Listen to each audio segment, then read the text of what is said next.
From MTN, the Montana Television Network, this is Face the State. Good morning and welcome to this week's edition of Face the State on the Montana Television Network. I'm Mike Dennison, MTM's chief political reporter. Just 10 days ago, the Montana legislature wrapped up its 2019 regular session. We've already reported on the highlights of that session, including the continuation of Medicaid expansion, approval of hundreds of millions of dollars for public building projects all across the state, a new state budget, and some proposals meant to help business expansion in Montana. But today we'd like to dive a little bit deeper into the details and outcomes of the session and what they mean for Montana. To help me do that, we have two leading lawmakers who were right in the thick of things during the past 4 months in Helena. Senate President Scott Sales, a Republican from Bozeman, and House Minority Leader Casey Schreiner from Great Falls. Welcome to the show, gentlemen. Thank you for joining us. Thanks for having me. Let's start with you, Senator Sales. Republicans, of course, controlled majorities in both houses. You certainly had some priorities when you came into the session. Let's talk about what they were and how do you rate your record in terms of accomplishing some of those priorities? Well, as Republicans, most of us were fiscally minded in terms of trying to be conservative in that area. So one of my goals was to pass a budget that lived within its means without a tax increase. We had a myriad of bills that would help the private sector economy, targeted tax relief, bills that would hopefully reduce the cost of prescription drugs as well as insurance premiums for people. So it's a mixed bag. Those latter bills passed. For the most part, we'll see, whether or not they'll clear the governor's desk. Mm-hmm. And, the budget for the most part, we did live within our means. There was some more targeted tax increases that happened. I certainly wasn't in favor of those and didn't vote for them, but as you know in Helena, you don't get all of what you want. In fact, you get very little of what you want. So, I think there were some really good things done for Montana. We passed a public lands type bill that should open up open up public land behind private land that will incent private landowners to enter into those agreements with Fish, Wildlife, and Parks. That's something we've worked on for years, and I was glad to see that pass. So there were some definitely good highlights that happened in the session. So, like I said before, it's a mixed bag in Helena, and if you think you're going to get your way on everything, you're going to be sorely mistaken at the end of it. When you mentioned the public lands one, which didn't get a lot of publicity, just a little bit, and we'll come back and talk in detail about some of the things you mentioned too. Representative Schreiner, what about for you? Democrats are in the minority, but as we heard in the final day of the session, you accomplished some major goals. What were they and how did you do it? Yeah, Mike, I think you, in your opening to the program, you listed many of the major accomplishments and goals that we as the Democratic Party had set out. One was making sure that we finally, after over a decade, put forward an infrastructure package and pass it so we get shovels in the ground, people to work and get some buildings built and some roads fixed. Second, obviously, which is the biggest priority, was making sure that 1 in 10 Montanans no longer had to worry about what their healthcare future looked like. We extended Medicaid expansion, which was the right thing to do. That program has been a success, and it will continue to be a success. We actually improved on the budget. We reinstituted some funding and some programming to help children and families. As a Democrat, I'd like to say I'm also fiscally minded, and all those things are going to help Montanans be prosperous and grow our economy into the future. And one of the things the last time I was on the program I mentioned was the firefighter health and safety, presumptive. It was kind of embarrassing that in our state we were one of the last to actually take care of our first responders and firefighters, and we finally got that done this session. And now explain to people what that bill actually did, the presumptive illnesses for firefighters. I mean, people hear that, I'm not sure they know what it means. Yeah, so essentially in most other states, almost all other states, if a firefighter, now that fires we're burning chemicals, we're burning synthetic products, those are cancer causing agents. And what we found is a dramatic increase in cancers showing up in firefighters down the road once they get out of firefighting. Montana finally passed a bill that said that if you contract one of these or develop one of these forms of cancer down the line, we're going to presume that it came from your day job, because at the end of the day, there are provisions in there that said you can't be a smoker, you can't be a tobacco user, you have to do a physical. So we covered all the bases for the people of Montana so that we can narrow the focus down to knowing that they got sick because of their job and we should take care of them. Okay. Senator Sales, of course, we talked about some things, Medicaid expansion, other things. There were some tax increases that the Republican leadership did not support, and so you had some Republicans going against the leadership and joining Democrats to pass these. As a leader of the Republicans, is this kind of a permanent fixture of politics in Montana? What's your thought on why this is happening? Well, this has gone on for years. Certainly, our party is, in my opinion, much more diverse than the Democrats. If you look at any given vote on any given day, the Democrats vote in a unified, for the most part. They have a member here and there, they'll branch off and go a different direction. But Republicans are very independent. That's our strength and that's our weakness. Our strength is, the reason why that's a strength is we come up with a lot of good ideas. The weakness is when it comes to execute, we can be all over the map. So, you know, we've tried it a bunch of different ways over the years. There is a certain faction. It's less than the majority of the Republican caucus tends to like to spend more money than those of us. And they tend to go over with the Democrats and vote on these social programs like Medicaid expansion or pre-K or whatever they might be. It's nothing new. It's been something that I've dealt with since I've been in leadership, all the way back to the 2007 session when I was Speaker of the House. You know, I think what it's going to take is a Republican governor with the veto pen, and that will unify the Republican caucus more than anything else. So that's a subject for a different show. But well, I mean, actually, I was going to ask Representative Schreiner that very question. I mean, Democrats have been able to take advantage of this in some instances in the last several sessions. What happens if there is a Republican governor? What then? Well, I mean, I think the proof's in the pudding in what we've done session after session, being that we've been in the minority at least all the time I've been in the legislature, and we've accomplished many, if not the majority of our goals over time. In this session, as I said, there's one or two things that we didn't get done. Everything else we kind of cleared the plate on. I would say that we vote as a block because Democrat solutions are pragmatic and they're good ideas, and we can get 51% of people on board. I would point to a number of the bills that passed, even if they had a Republican's name on them in the end. Those were originally Democratic bills that got picked up by a Republican and carried forward, but it still took 42 votes at least in the House, and usually a 20 votes of Democrats in the Senate to get over that 51% threshold. So I think we'll continue that way. I think that there's no question. One of the things you learn from being in the minority party is that you have to have compromise solutions, and you have to be focused on bringing people around a table and being willing to have those conversations. And you're not going to get everything you want, but you should go in knowing what your values are. And we have yet to compromise on our values and still get almost everything done this session. But I would think that if the governor's a Republican, I would think your ability to actually pass things is going to be minimized. You can stop things, but you're not. Well, and I think that's something that we have to consider, but at the end of the day, every bill that we passed was a bipartisan bill. So there's nothing that tells me if they're Montana-focused solutions that are going to grow our economies and help families around our state, whether it's a Republican governor, Democrat governor, Libertarian, you know, they're going to do hopefully what's best for the people of Montana. And I believe many of the, if not all of the Democratic ideas fit that mold. One last thing in this regard, and kind of a wonky thing, but I just wanted to ask you, Senator Sales, and I also had a question for Mr. Schreiner as well. At the very end there of the session, Senate Majority Leader Fred Thomas, and also in the House as well, they wanted to change the rules to give you a little bit more control over the interim committees between now and the next session. Why that move? Well, we run partisan races for a year or 6 months, and you know, one party or the other prevails in that. And then you go to Helena, and it's a partisan setup for 4 months.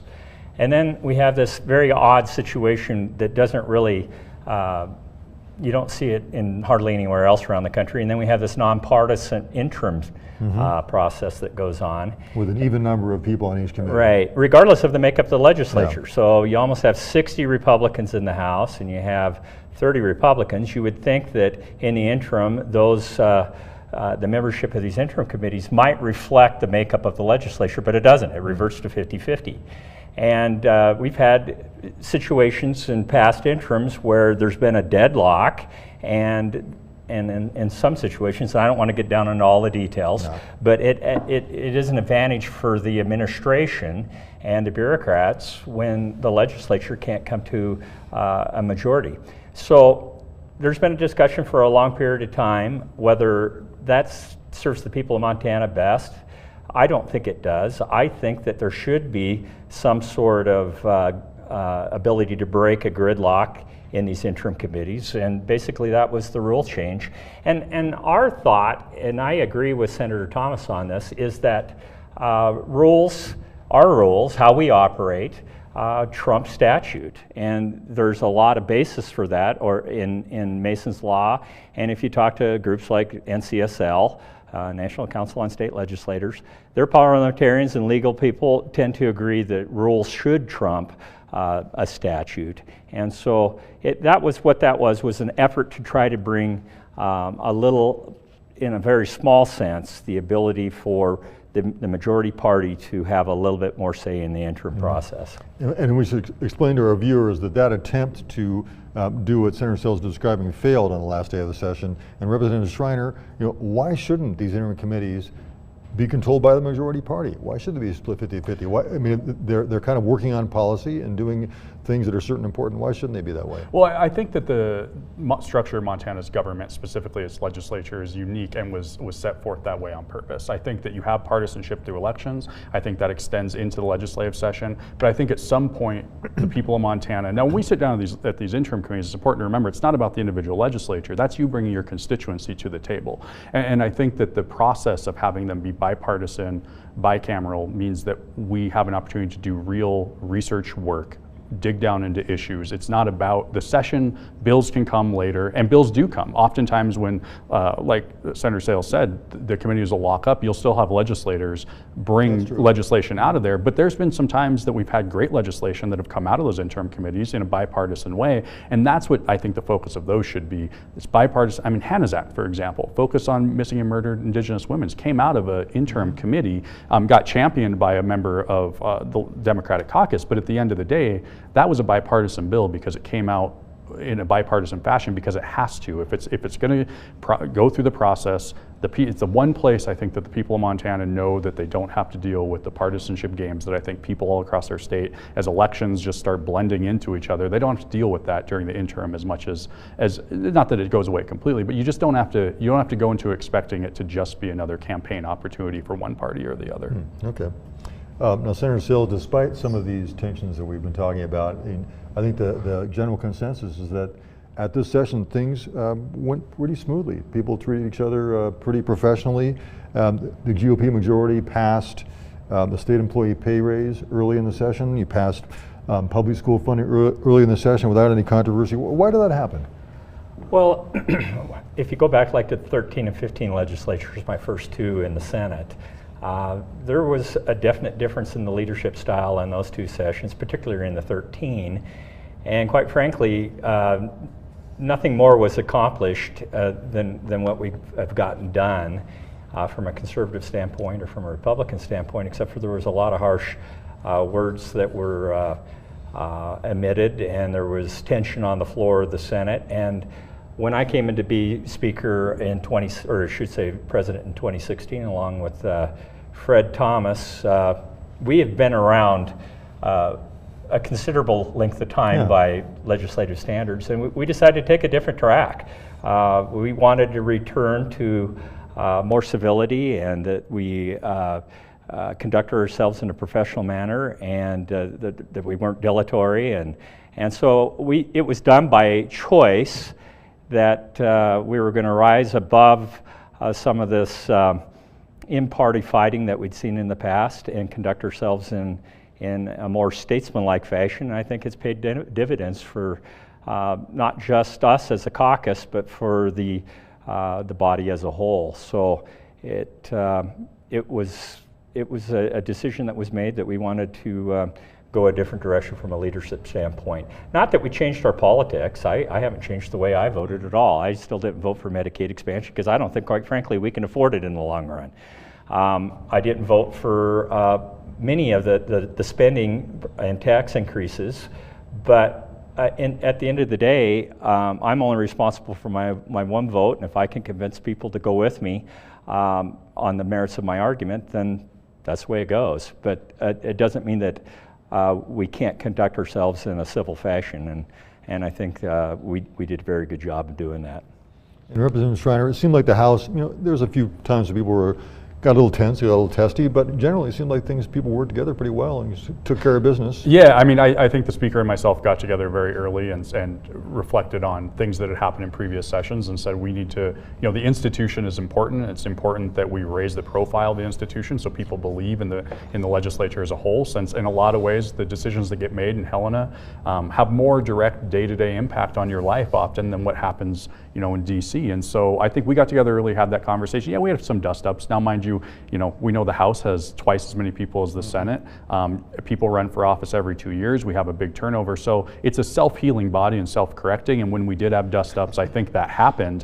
And I was not shy at all to get up and express my concern when people were out of line. But for the most part, I think it ran well. And I think the people in Montana, I was in the grocery store yesterday and I had 2 random people come up to me and actually talk about how professional the session seemed and how, and truthfully, both of them admitted that they were Republicans and they just appreciated the fact that people seem to work across the lines to get big things done for the people of Montana. And they haven't seen that in their lifetime. So I think it was a pretty successful session as far as being collegiality, being cordial, and just focus on getting work done.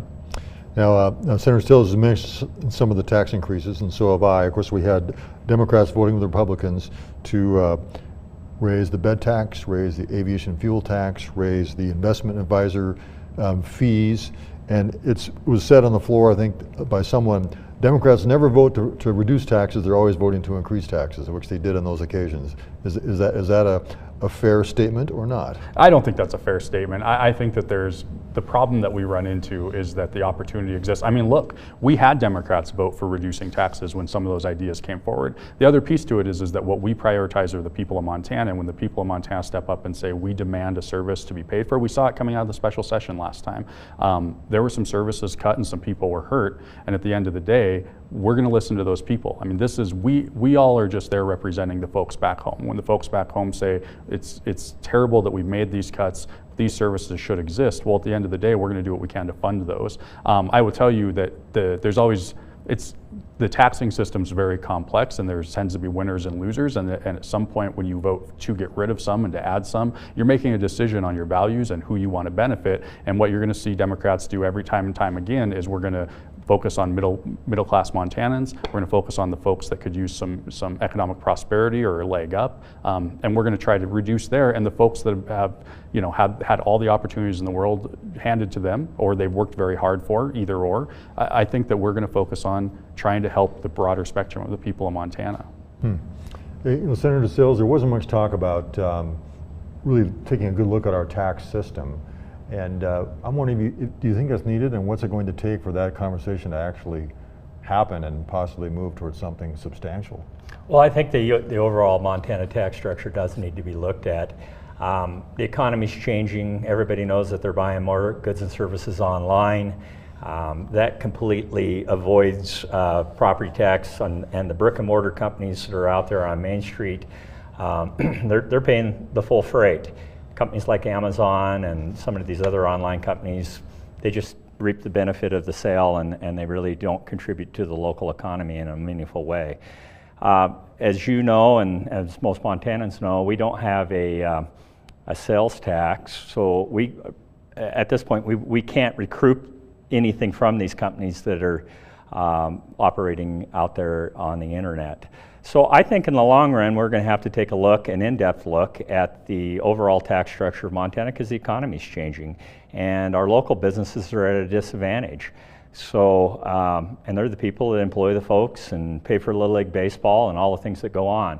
So I think it's imperative at some point that the overall tax structure is looked at, and I think it's going to require probably a governor from a different body in order for that to be accomplished. A different party. Different party. I said body, but Yeah. I think that's probably what it'll take. The Democrats have been totally opposed to even taking any type of look at a sales tax, unless it's a local option sales tax or a sales tax for a vacation area. But at some point, we're going to be forced to look at it in some form. I didn't see any interim committee with a sales tax or tax study. I don't recall any. But well, there's actually 2 tax studies that I think passed this session. There's the revenue and Transportation, or now just Revenue Committee, will focus on taxes. And then I believe one of the House bills was to put together a combination of financial folks as well. And you know, the thing is that when we talk about the tax structure, I think that it's really easy to go to a sales tax and have that conversation. The problem is that the people of Montana, time and time again, have resoundingly opposed us implementing a statewide sales tax. And maybe their minds have changed, and maybe over time they will. But at this time, we're listening to our constituents who are saying we don't want that.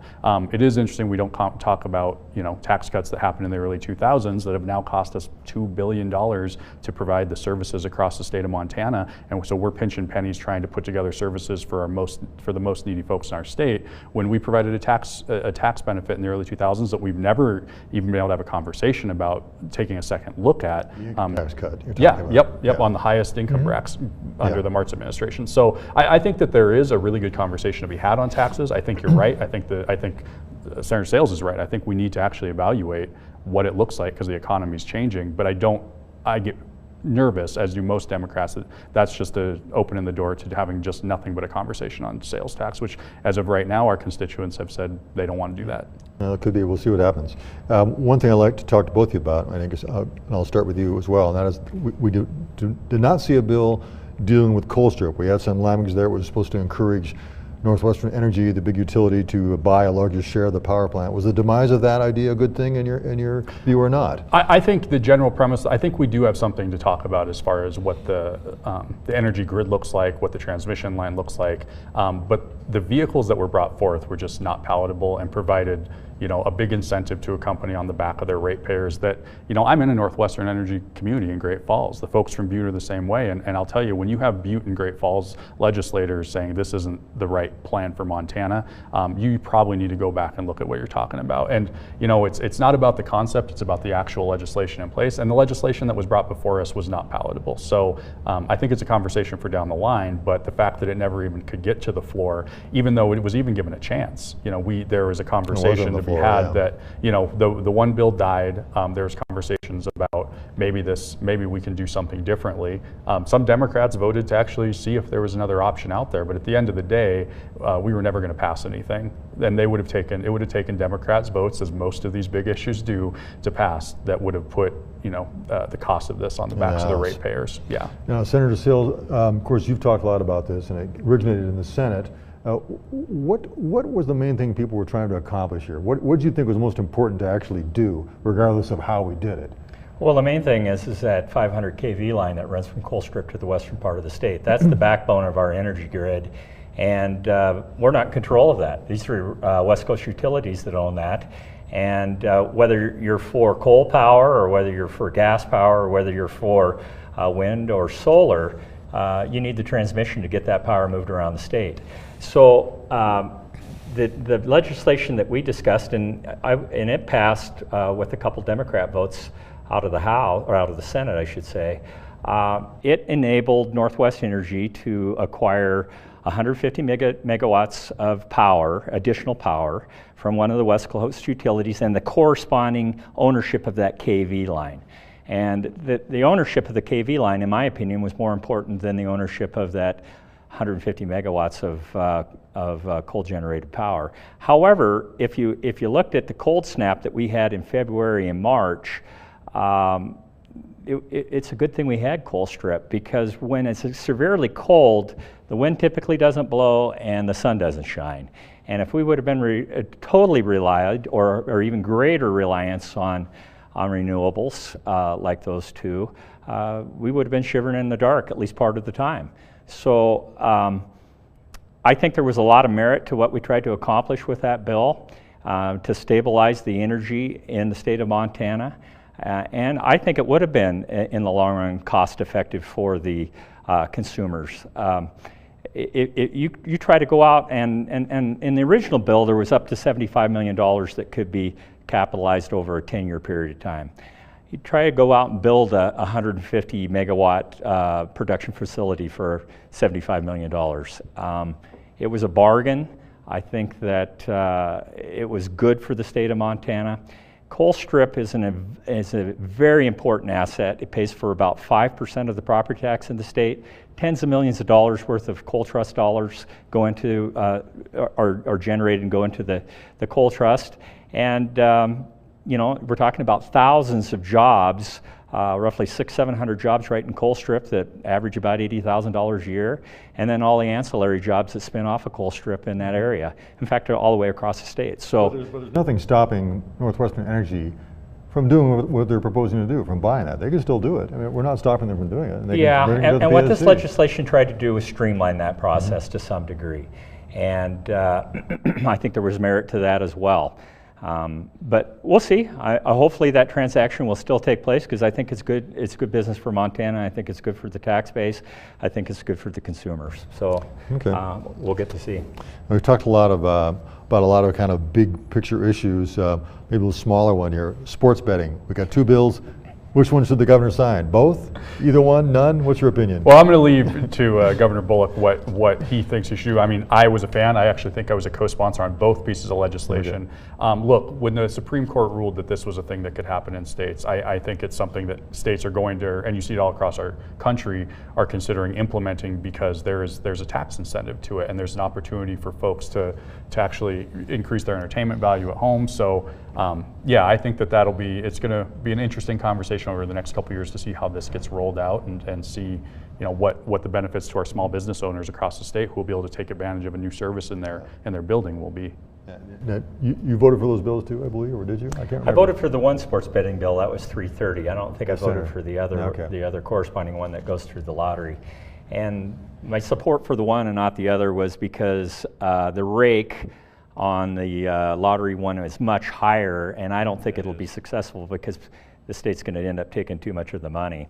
330, on the other hand, had a lower rake by the state, and I think that if it's signed into law, it has a higher probability of succeeding. So I did support one, I didn't support the other. And we'll see what the governor does. I think one's on his desk and one's on its way. So, and there are a lot of bills going down to the governor this past week, and we'll see how many he signs, including some you mentioned earlier about Republican bills to give broadband tax abatement to people putting broadband in rural areas, and also to give some tax incentives to businesses for some new hires, which we didn't talk about in great detail. We're getting down to the end here. Just wanted to mention that Senator Sales is running for Secretary of State.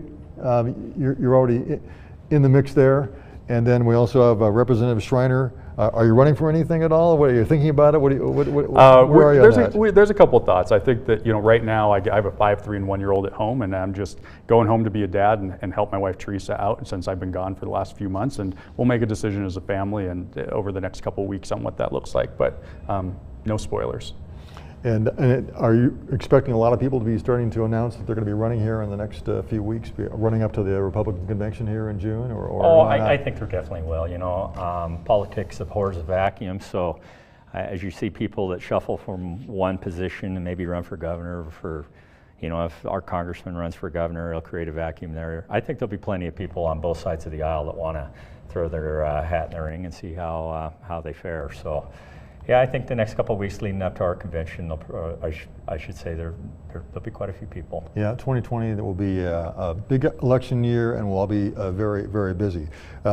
We come to the end of our show today. I'd like to thank Senator Scott Sales from Bozeman, the Senate President, and also the House Minority Leader Casey Schreiner from Great Falls for joining us on Face the State to talk about the 2019 session.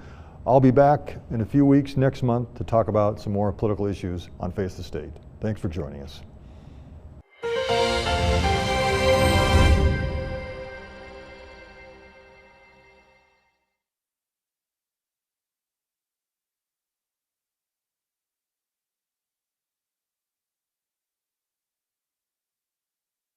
Montana is like